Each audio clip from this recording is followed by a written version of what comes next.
S Alam মুক্ত হচ্ছে ইসলামী bank. তার মালিকানায় থাকা ইসলামী ব্যাংকের শেয়ার বিক্রি করে ঋণ সমন্বয় করবে সরকার।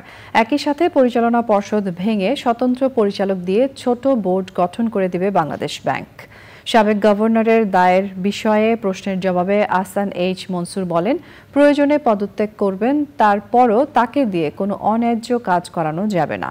রিজভিন আজের report. 6000 mAh battery, one and only Power Master, NextG N73. 2017 সালে সরকারের বিভিন্ন বাহিনীর সহযোগিতায় অস্ত্রের মুখে ইসলামী ব্যাংক দখলে নেয় এস আলম। বেসরকারি খাতের সবচেয়ে বড় ব্যাংকটির প্রায় 82% শেয়ারের মালিক বনে যান তিনি। এরপর বিভিন্ন কায়দায় ব্যাংক থেকে হাজার হাজার কোটি টাকা বের করে নিয়েছেন এস আলম। এস আলম গ্রুপের শেয়ার হোল্ডিংটাকে আমরা সরকারিভাবে টেক ওভার করবো আইনগতভাবে, এগেনস্ট তার liabilities.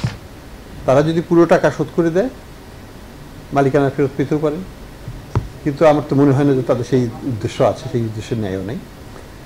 And they don't care about Islamic bank. তাদের যে সাইফন করার ইচ্ছা ছিল সেটা তারা করে ফেলেছে, যা নেওয়ার নেওয়ার সেটা লুট করে ফেলেছে তারা। কাজেই এখন এই যে ভগ্নাদশা আছে সেটাকেই উদ্ধার করতে হবে। এখান থেকে আমরা অবশ্যই 100 টাকা পাবো না, এটা নিয়ে কোনো সন্দেহ নেই।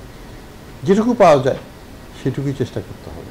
ব্যাংক খাতে নৈরাজ্য এবং বিশৃঙ্খলার বিরুদ্ধে কঠোর অবস্থান নতুন গভর্নরের। আগামীতে কোনো বিশৃঙ্খল পরিবেশ সৃষ্টি হোক, এটা আমরা কেউ চাই না। যার যদি কোনো গ্রিভেন্স থাকে আমার দরজা খোলা আছে, ওনারা এসে বলতে পারেন, আমি চেষ্টা করব যদি এটা জেনুইন হয় সেটাকে অ্যাড্রেস করার জন্য। কিন্তু অযৌক্তিক কোনো দাবি মানা আমার পক্ষেও সম্ভব না। দরকার হলে আমাকে পদত্যাগ করতে হবে, কিন্তু আমি অযৌক্তিক দাবির কাছে চাপে সাইন করে আমি বের হয়ে যাব, সেটা হবে না। এই সাইনের সাথে আমার পদত্যাগপত্র একসাথে যাবে। তাইলে বাংলাদেশ ব্যাংকের পক্ষ থেকে আমরা একটা বোর্ড, ছোট আকারের একটা বোর্ড আমরা ওখানে বসিয়ে দেব, যেটা ইমিডিয়েটলি এটাকে রক্ষণাবেক্ষণ করবেন এবং চেষ্টা করবেন এটাকে দাঁড় করিয়ে রাখতে, যাতে এটা ধসে না যায়।